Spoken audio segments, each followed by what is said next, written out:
Master Yoda is many things, and I am not his equal in peace or war. This was a quote by Mace Windu when Palpatine insisted that Windu was more of a warrior than Yoda, and that Yoda was more of a teacher. But as Mace accurately pointed out, he could not be more wrong. Wisdom, guidance, mastery, all of these describe the Grandmaster. For nearly 900 years he trained Jedi and immersed himself within the energies of the living force. Dedicated to the light, Yoda became the most powerful Jedi to ever live, surpassed only by Luke Skywalker, the child of the Chosen One, who would reach his full potential. Typically, it is the Sith who delve into the most potent and the esoteric abilities in the Force. But when one becomes as staunchly rooted in the light side as Yoda, new possibilities are opened. And in today's holocron, we will recount some of Yoda's most powerful moments in all of the lore. It is time for us to learn at the feet of the Grandmaster. So now, let's talk about Yoda's most insane feats. Interacting with the living force can take the shape of many things. When one thinks of these things and the abilities of a Jedi, what normally will come to mind is telekinesis. But the book The Jedi Path actually tells us differently.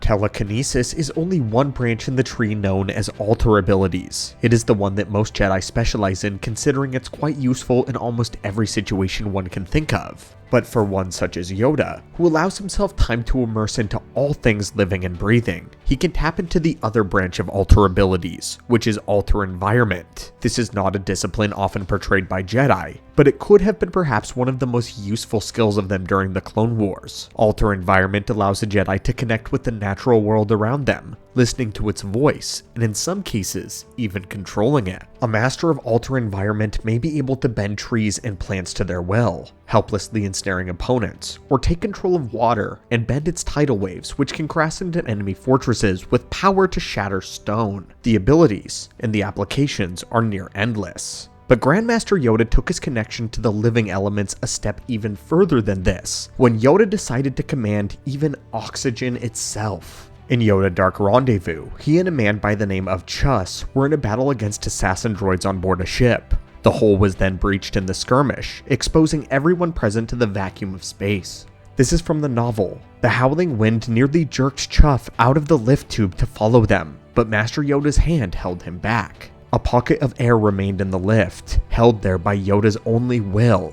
Out in the long dark of space, the assassin droids spun, tumbling slowly as they drifted farther and farther away, until their erratic blaster fire was only the twinkling of distant lights. Yoda could use the Force to create a pocket of air in a vacuum. Potency-wise, this may seem innately as a small feat, but in order to accomplish this, one would have to be in tune with the very molecules of the air itself. There was a training method in the Jedi Temple where students are able to fill an empty bottle by plucking air molecules one by one and placing them into the vessel. It requires an intense amount of concentration, and while it appears more impressive to lift entire ships off of the ground, focusing on something incredibly small can be just as difficult as focusing on something large using telekinesis. Magnifying one's focus on the molecular level is something that requires deep meditation, mastery, and concentration. Even Darth Bane struggled to do this when crafting his own holocron. Darth Bane struggled when he had to knit together microscopic crystalline lattices in a very particular order. And yet in this moment, not only is Yoda able to pull together oxygen molecules to create a pocket of air, he does so instantly, under stress, in a vacuum, during battle, when someone else's life is at stake.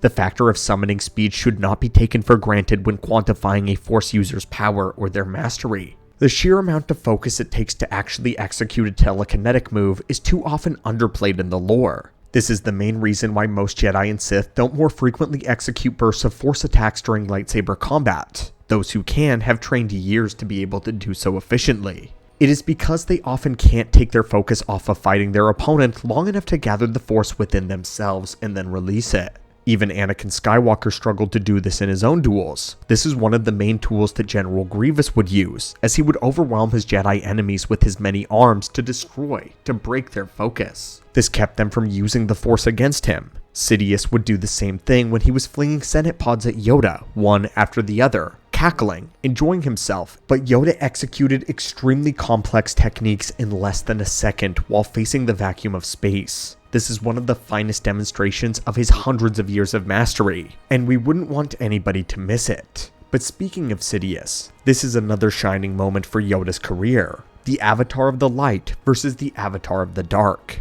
The Battle of the Senate Chambers was the culmination of the Rule of Two effort to destroy and topple the Jedi. It was the moment that Yoda had realized that the Jedi had lost 1,000 years ago when the Sith decided to evolve. Palpatine had already won, and was engaging in a duel with Yoda simply for his own pleasure. Nevertheless, Sidious would be shocked to find out just how powerful the Grandmaster really was. For decades, Yoda and Palpatine sat in a room together, the former never suspecting the identity of the latter. Palpatine got smug satisfaction from the fact that he dreamt of the day that he could display his power to show the diminutive Jedi Master who he really was. And while he did consider Yoda to be his greatest rival, he had not truly tasted 800 years of Jedi training. And when he did, he realized that he had made a grave error in underestimating Yoda. Sidious is undoubtedly one of the most powerful Sith Lords in all of the lore. His lightning had been refined to such a point of perfection that it created wind-like shockwaves whenever it was unleashed. And according to the novel for Revenge of the Sith, his lightning was actively overwhelming Mace Windu's Vapad. Sidious was only ever forced to stop because his own power was killing him faster. Had it gone any longer though, Windu's defense may have shattered completely.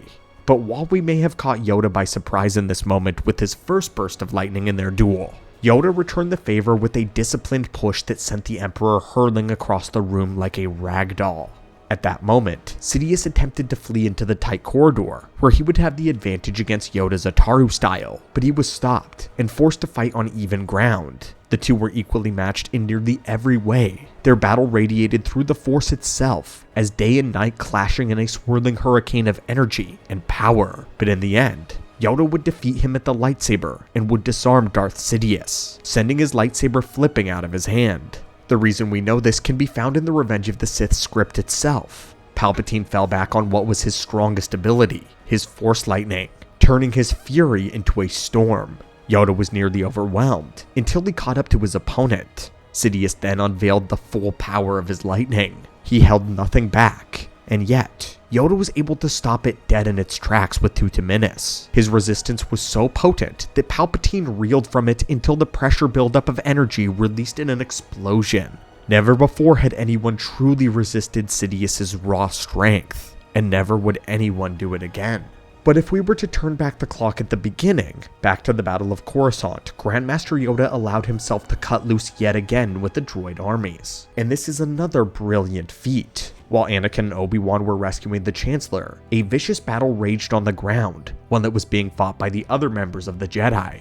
Among them was Yoda. Along almost an invasion of impossible size, General Grievous was throwing everything he had at the Republic, which included a very expansive platoon of droidekas. These deadly droids are usually only released in small squads, but today, they were marching as if they were the numbers of B-1s. Yoda climbed atop some debris and lifted every single one of them up into the air.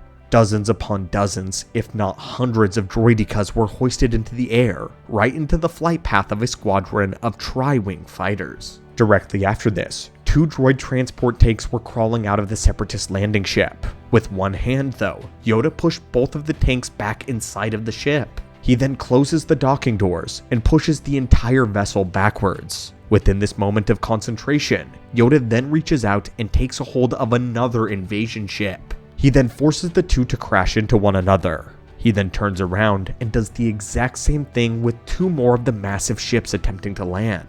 No one was around when any of this happened, which allowed Yoda to release the destructive abilities of the light, which he has always stored within him.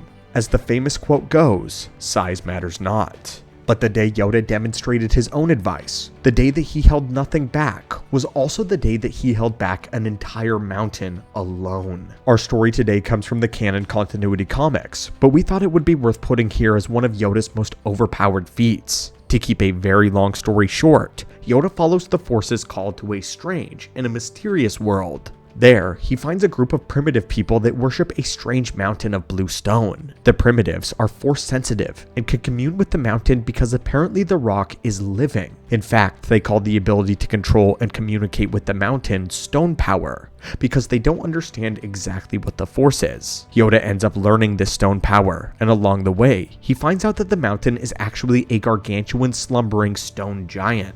The creature is eventually awakened by some of the violent people of the tribe, and it is sent rampaging down a path of revenge. Yoda, by himself, stands between it and destroying a small village. The stone giant finds this laughable and attempts to simply step on the small creature. But his foot is stopped in the air as Yoda concentrates. He keeps the force of an entire mountain at bay here. Even the giant is bewildered, as it finds itself completely unable to move. The evil primitives then add their own stone power to the mountain, trying to bolster its strength to crush Yoda. And yet, the Grandmaster continues to hold not only the giant, but all of them at bay as well.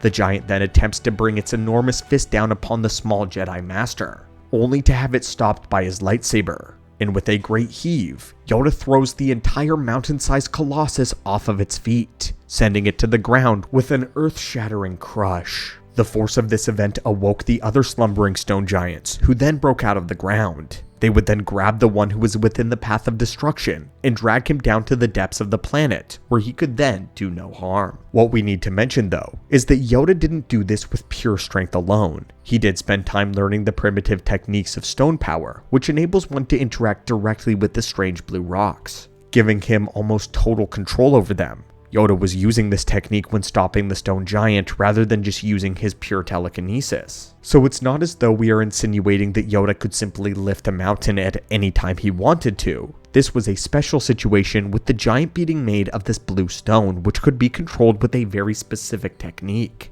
But this should not diminish the scale at which Yoda executed this power, considering his teacher was only a small child and he learned it in only a matter of days. If anything, this demonstrates just how far Yoda can bring a level of mastery, a technique that he has only been aware of for several days, and shows more about his ability to learn rather than his raw strength alone. And this, my friends, was our look at some of Yoda's most overpowered moments in the lore, both legends and canon. We've enjoyed doing this series as we get to analyze various force wielders and pluck the moments that define them. We also like to highlight feats that don't just show the scale of power, but also the fine-tuning of their mastery of the Force. And with Yoda, not all is as it seems, which made finding his strongest displays a bit more challenging. But my friends, let us know in the comments down below what other OP moments you want us to see explore, and tell us which of these feats do you believe is personally the most impressive. Until next time, thank you so much for watching and supporting the channel in the archives. May the Force be with you, and have a great day.